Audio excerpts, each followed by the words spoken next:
Hace 8 días, en resumen, estuvimos hablando de la definición académica de la fe, estuvimos hablando acerca de la fe, es una relación entre Dios y nosotros, que confiamos en Él, en la palabra, en lo que Él nos ha dicho, que nuestro evangelio que predicamos, y digo nuestro, no porque sea autoridad de nosotros, sino porque hemos aceptado el evangelio de Cristo en nuestros corazones como nuestro, porque el evangelio es Cristo mismo.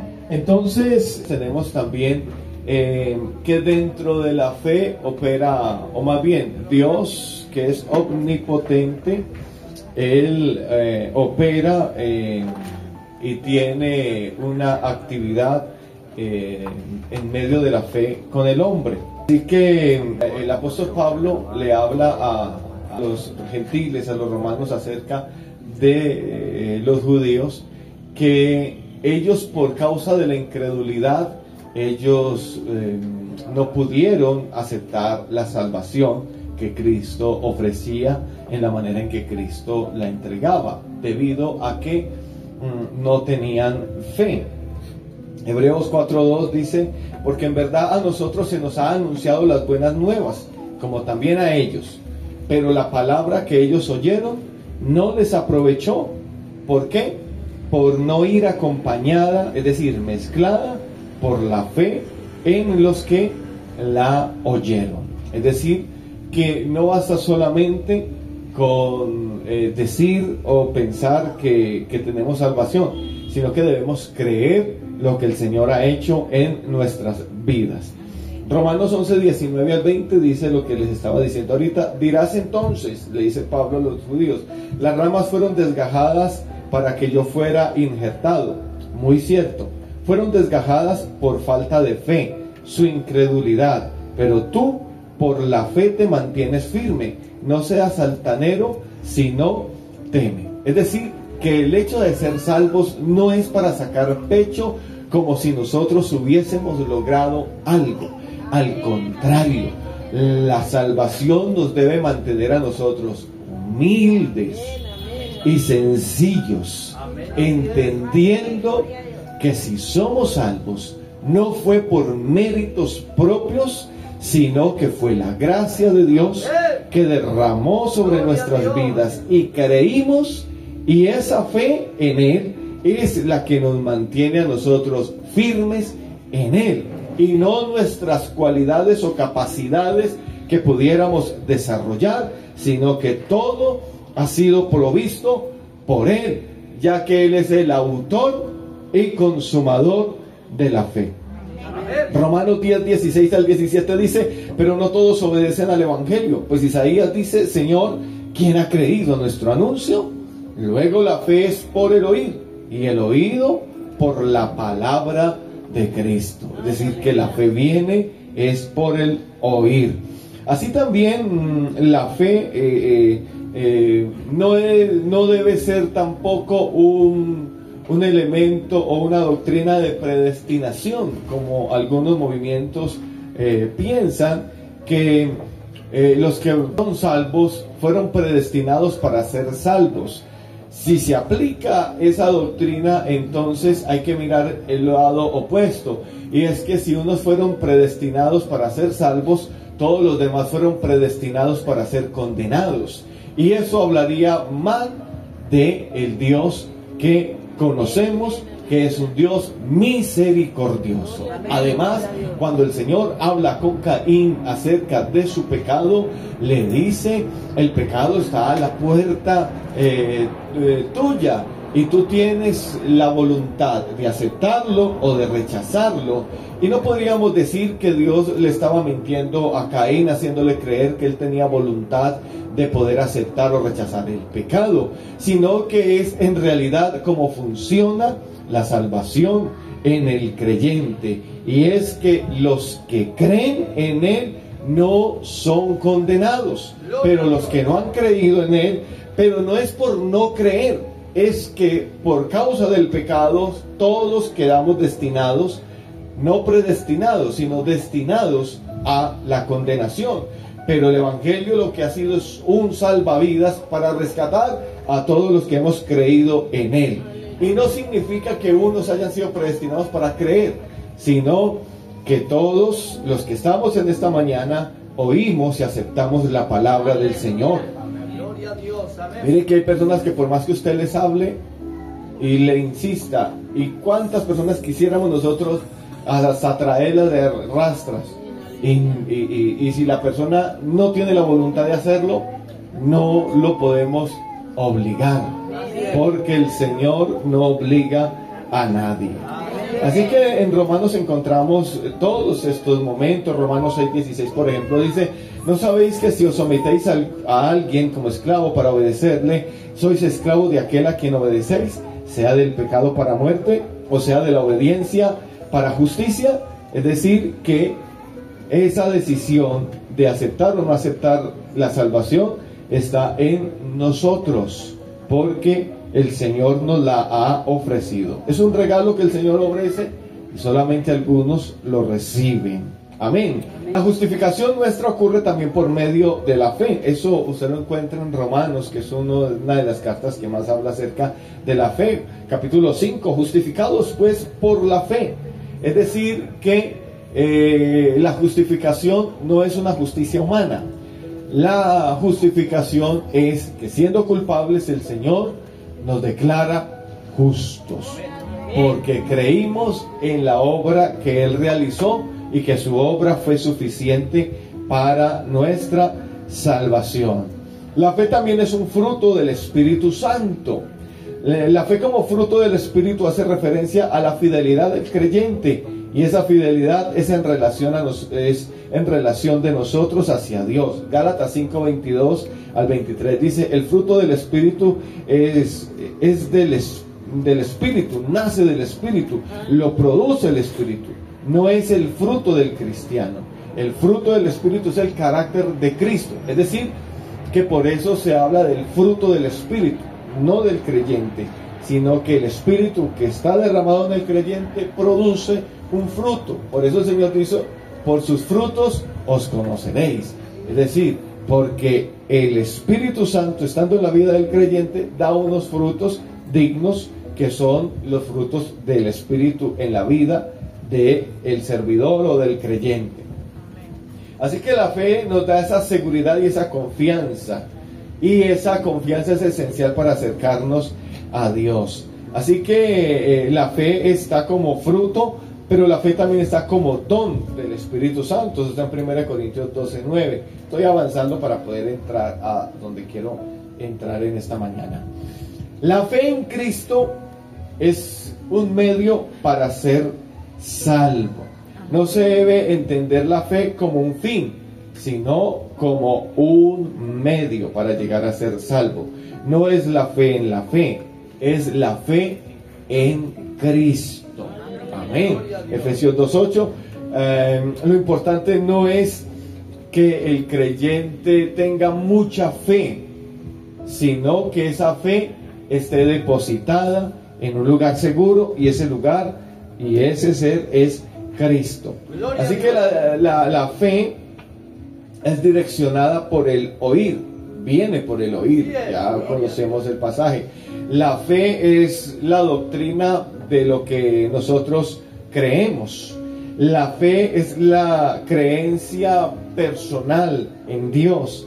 La fe es la creencia que puede ser utilizada para orar y pedir al Señor algo que queremos o necesitamos, pero ese pedir debe ir autorizado y direccionado por el Señor.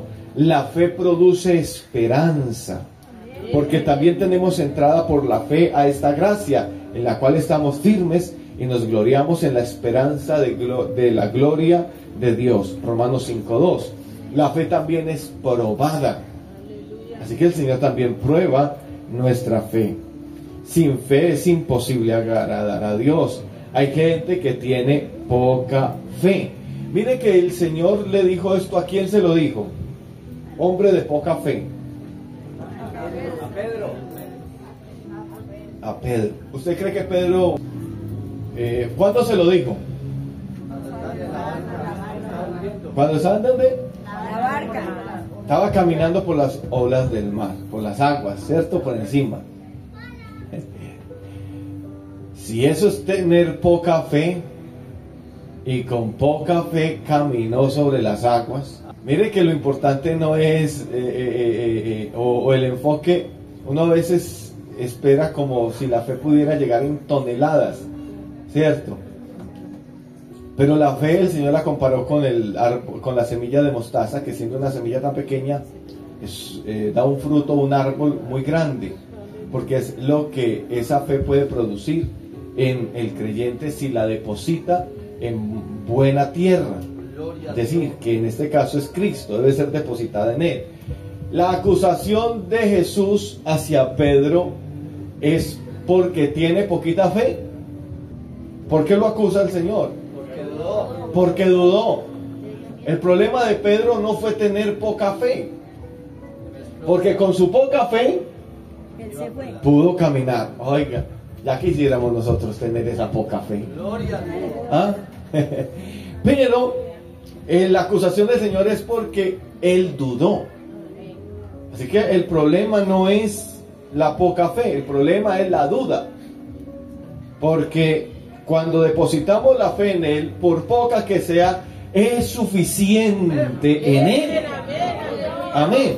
Es suficiente en él. Hombre de poca fe, porque dudaste. Es decir, que no es por su poca fe, es por la duda. También hay otros que tuvieron tanta fe. Al oír Jesús se maravilló y dijo a los que le seguían: de cierto os digo que ni aun en Israel he hallado tanta fe. Mateo 8:10. También hay una fe que es preciosa. Primera de Pedro 1:7. Para que sometida a prueba vuestra fe, mucho más preciosa que el oro. También hay gente rica en fe. Hermanos míos, Santiago 2:5. Oíd, ¿no os ha elegido Dios a los pobres de este mundo para que seáis ricos en fe y herederos del reino que ha prometido a los que le aman? Es decir, que el Señor prometió que usted sería rico en fe. También hay gente llena de fe. Agradó la propuesta a toda la multitud y eligieron a Esteban, varón lleno de fe y del Espíritu Santo. Hechos 6:5. Y hay una fe que es perfecta. Santiago 2:22. Puede ver que en el caso de Abraham su fe se demostró con hechos y que por sus hechos llegó a ser perfecta su fe. Así que en cuanto a la fe como doctrina, la fe tiene varios momentos que usted los vive, pero a veces no se da cuenta, pero usted los vive. Ahora, la fe, ¿cómo funciona o cómo la podemos poner nosotros en práctica en esto que tenemos servido en esta mañana? El pasaje que tomamos de Hebreos 11,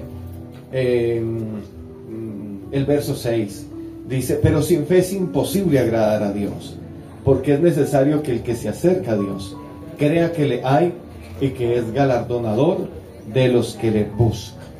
Hoy estamos reunidos en el nombre poderoso de Jesús para celebrar la Santa Cena.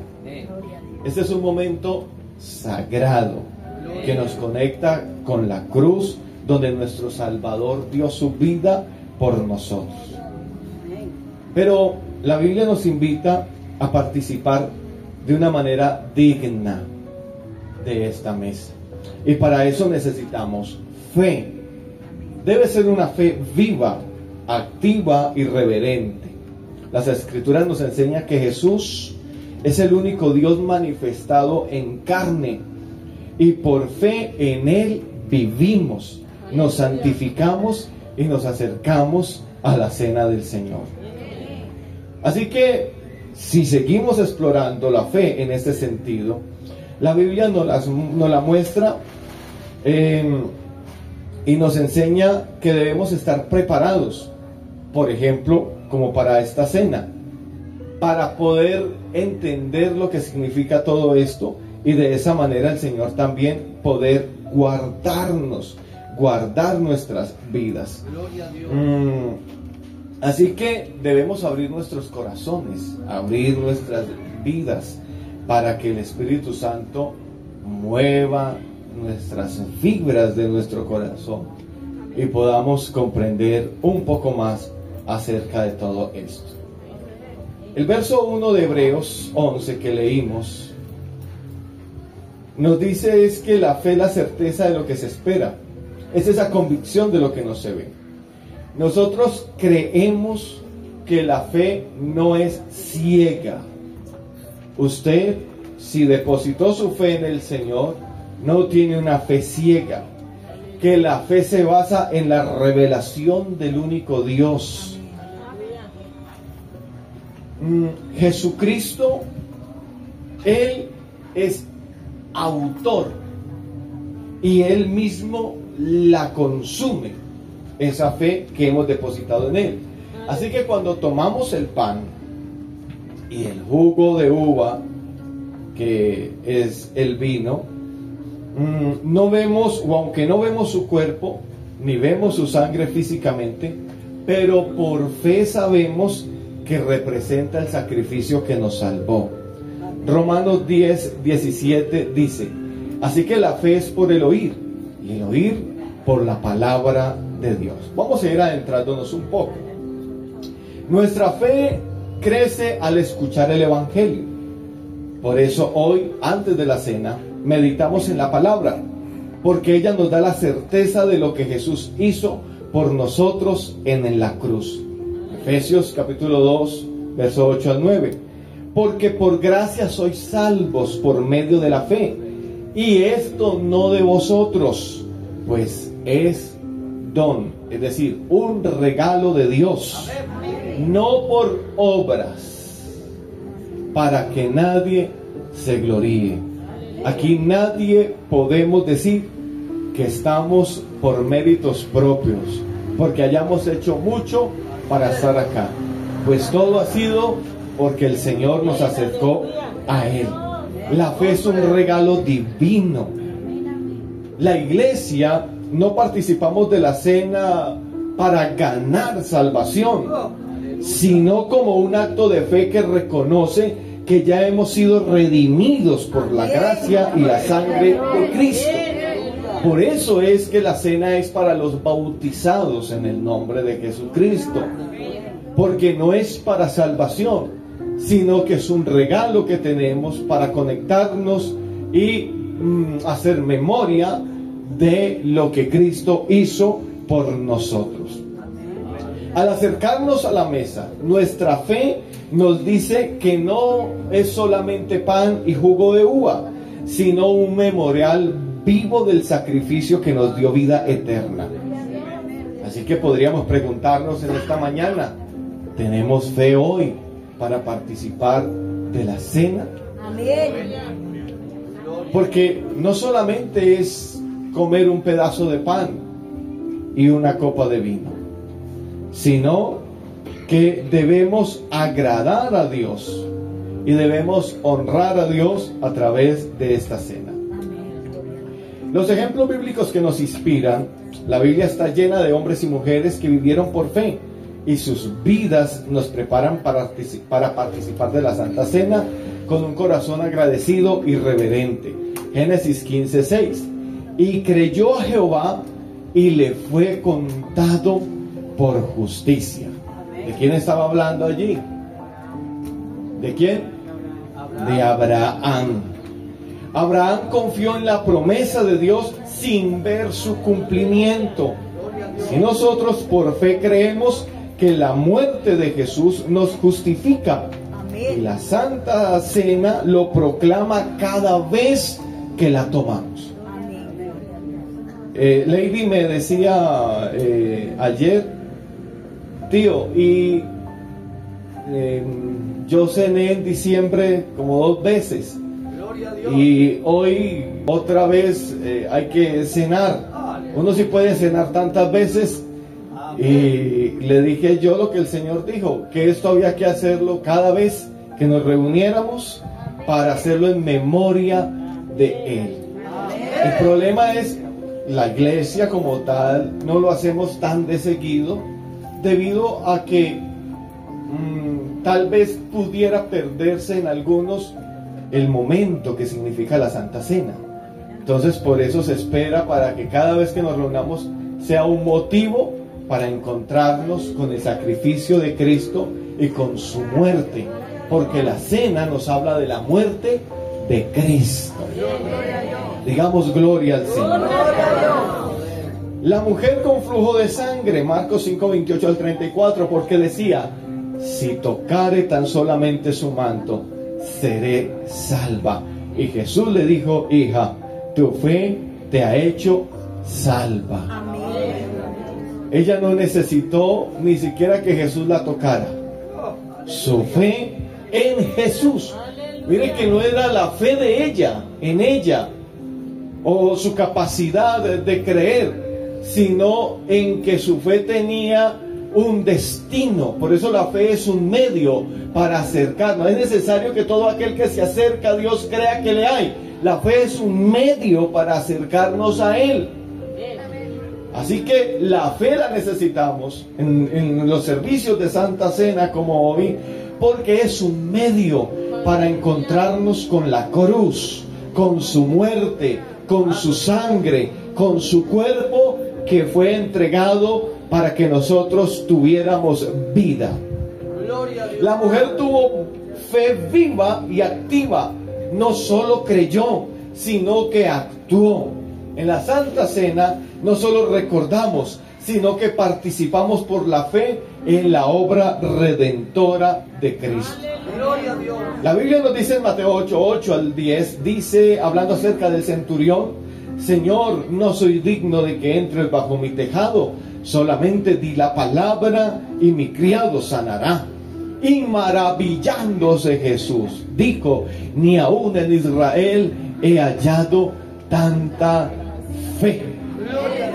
Es esa capacidad que tiene la persona a través de la fe, de que no importa que Jesús no se desplace a su casa, pues él no se siente digno de que su casa, y mire lo siguiente, no era la casa de un pobre, no era la casa de un arrancado,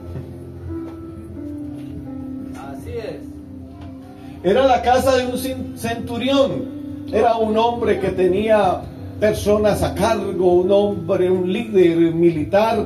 Era un hombre que tenía, digamos, su modo de vivir. Su casa no sería de las más pobres, pero él no se sintió digno de que Jesús entrara a su casa, porque él entendió quién era Jesús y depositó su fe en él, al punto de ser capaz de creer que solamente él lo dijera y sería hecho. Por eso Jesús se maravilló de él. Dijo: ni en todo Israel he hallado tanta fe. Hermano, es esa capacidad de estar seguro que con lo que él diga es suficiente. Confió en la autoridad de Jesús. Como iglesia creemos que Jesús es el único nombre, sobre todo nombre, con poder y autoridad para ser invocado, según Hechos 4:12. Y en la Santa Cena lo honramos como nuestro Salvador y Dios verdadero. Estos ejemplos nos desafían a venir a la Santa Cena con una fe viva, una fe que cree, que actúa y que confía en el poder del nombre de Jesús. Y de esa manera irnos alistando para participar de la cena hoy. La fe y la Santa Cena es un memorial vivo y una advertencia seria. 1 Corintios 11, 23 al 25. El Señor Jesús, la noche que fue entregado, tomó pan y habiendo dado gracias, lo partió y dijo: tomad, comed, este es el cuerpo que por vosotros es partido. Haced esto en memoria de mí. Asimismo, tomó la copa diciendo: esta copa es el nuevo pacto en mi sangre. Haced esto todas las veces que bebereis en memoria de mí. Como iglesia, creemos y enseñamos que la Santa Cena es un sacrificio memorial No es que crucifiquemos a Cristo cada vez que hacemos Santa Cena, sino que hacemos memoria de su sacrificio. Amén. Por la fe recordamos que Jesús es el único Dios encarnado, que dio su vida por nosotros, que el pan simboliza su cuerpo quebrantado, el jugo su sangre derramada, y que no hay un cambio literal como la doctrina tradicional lo enseña, que ellos enseñan que en el momento en que participan de la hostia y del vino, eso se convierte literalmente en cuerpo y sangre. La iglesia no lo cree de esta manera porque no es lo que la Biblia dice, sino que es una verdad espiritual que abrazamos por la fe, que estos elementos simbolizan esa sangre y el cuerpo de Cristo. Hacer esto en memoria de mí es un recuerdo vivo y activo. Cada vez que participamos y renovamos nuestra fe en la obra completa de Cristo en la cruz. Pero también es una advertencia seria. Primera de Corintios 11, 27 al 30. Y quiero que profundicemos un poco acá. Porque la Santa Cena no es un juego. Escuchemos lo que dice el apóstol Pablo, versículo 27. De manera que cualquiera que comiere de este pan o bebiere esta copa del Señor indignamente, será culpable del cuerpo y de la sangre del Señor. Y aquí es donde muchos creyentes se abstienen y rechazan el cuerpo. Mire, usted tiene que verlo de esta manera. Usted no, cuando se hace servicio de Santa Cena, usted no está rechazando la copa de jugo de uva y el pedacito de pan sin levadura. Porque si usted está rechazando eso, significa que usted no tiene fe para creer que ese es el símbolo o es el emblema del cuerpo y la sangre de Cristo. ¿Qué es lo que usted debe entender? Es que a usted le están dando a participar del cuerpo, o sea, del cuerpo de Cristo, que es un símbolo del cuerpo de Cristo y un símbolo de la sangre de Cristo. Entonces usted no está rechazando el cuerpo, el vino y el pan, está rechazando la sangre y el cuerpo. Y si rechazamos eso, entonces no, estamos rechazando el sacrificio de Cristo. Y yo no creo que alguno en esta mañana acá quisiera rechazar el sacrificio de Cristo, porque es el único medio para tener salvación. El problema es que a veces no queremos arreglar las cosas y entonces le damos más importancia a nuestro orgullo y a nuestra falta de perdonar o de pedir perdón que al sacrificio de Cristo. Pero por eso, por fe, tenemos que darle la altura a esto que es la cena del Señor. Indignamente significa sin respeto, sin fe, sin arrepentimiento o con divisiones entre nosotros. Si participamos así, somos culpables de despreciar el sacrificio de Jesús. Debemos saber que su sangre es santa. No podemos tratarla como algo común. Verso 28 dice, estamos hablando en Primera de Corintios 11, ¿no?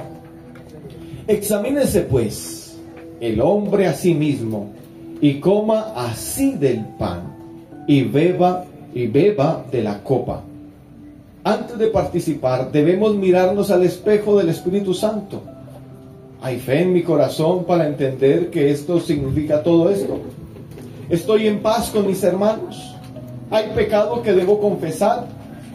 Solo después de examinarnos podemos tomar los elementos con un corazón limpio. Versículo 29.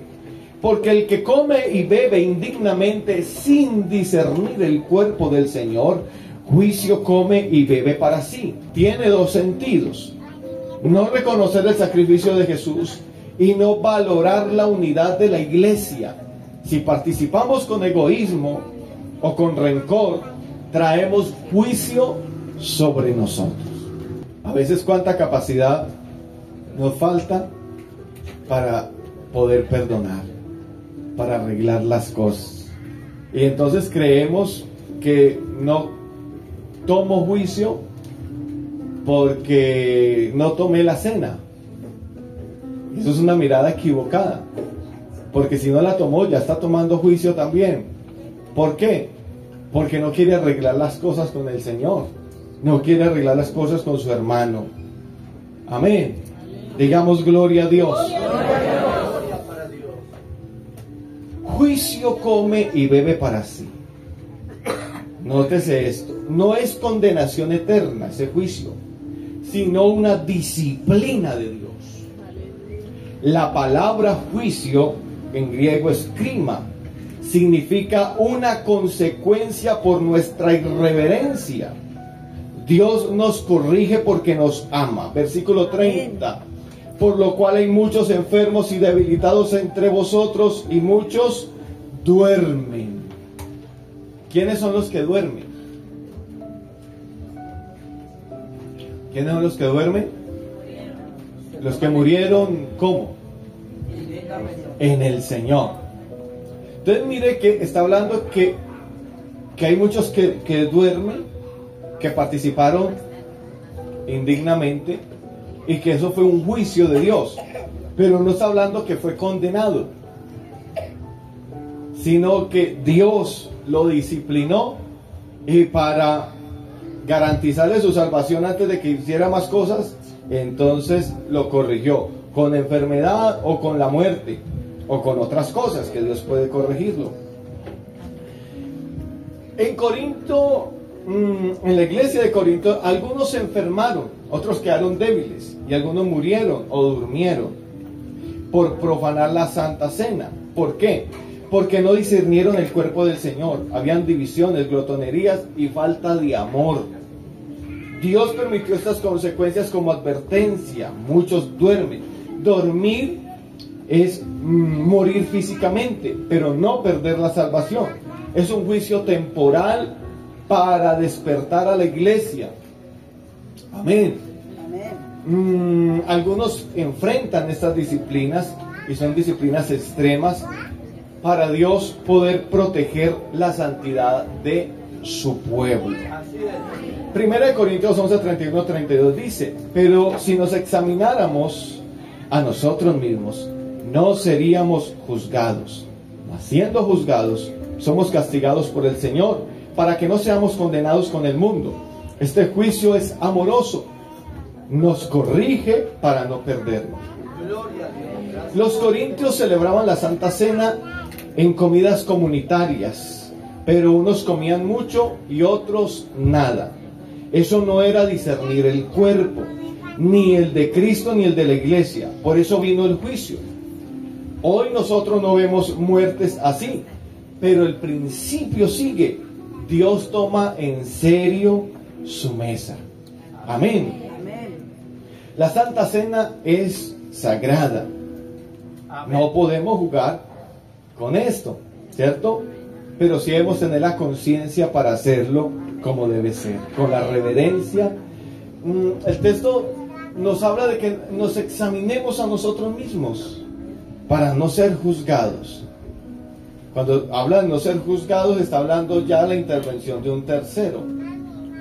Hay personas que tienen que esperar a que otro sea el que le descubra lo que ha estado haciendo mal, y eso es ser juzgado por un tercero. Pero el Señor nos invita a que nosotros mismos nos miremos al espejo, que es la palabra del Señor, y que no tengamos que esperar a que otros nos juzguen, sino que nosotros mismos miremos con atención lo que estemos haciendo mal y poder arreglar las cosas con el Señor. Efesios 4:13 nos dice: hasta que todos lleguemos a la unidad de la fe y del conocimiento del Hijo de Dios, a un varón perfecto, a la medida de la estatura de la plenitud de Cristo. La fe nos une como iglesia y nos prepara para la mesa del Señor.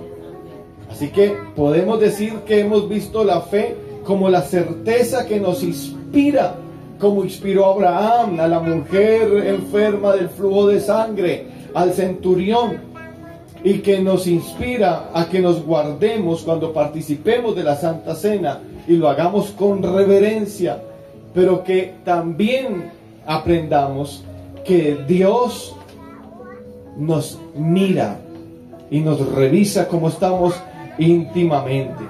La palabra del Señor nos enseña que Jesús es el único Dios y que su sangre nos limpia. Amén. Amén. Que al tomar, examinémonos nuestros corazones, confesemos nuestros pecados y participemos con fe viva. El llamado para la iglesia es que antes de tomar podamos ahora hacer una oración y usted revisarse.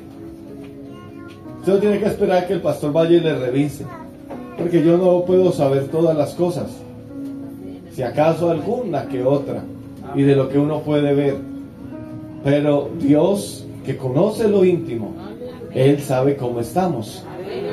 Amén. Así que yo quiero invitarlos a que estén de pie y vamos a orar. Vamos a orar por nosotros mismos. Amén. Vamos a orar por nuestra vida personal. Usted se conoce más de lo que el que está a su lado lo conoce. Usted se conoce más de lo que su esposo o su esposa lo conoce. Más de lo que su hijo o su padre lo conoce. Usted se conoce más, porque usted sabe qué cosas ha hecho aún en lo secreto. Pero aún en lo secreto Dios lo ha visto. Aún su corazón Dios sabe cómo está. Si tiene cosas por arreglar, es el momento de arreglar. Es el momento de hacerlo, porque Dios nos examina. Cierre sus ojitos y vamos a orar. Señor Jesús de Nazaret, invocamos tu nombre, mi Dios. En tu presencia estamos reunidos. Señor Jesús, como dijo David, examíname, Señor Jesús. Examina mi corazón. Si hay camino de perversidad, si hay camino de pecado, Señor, tú me conoces mejor que yo mismo. Te pido, Señor, que limpie mi vida, que limpies mi corazón, que perdones mis faltas, mis ofensas. Señor Jesús, que me ayudes a permanecer fiel, a permanecer, Señor, en tu palabra.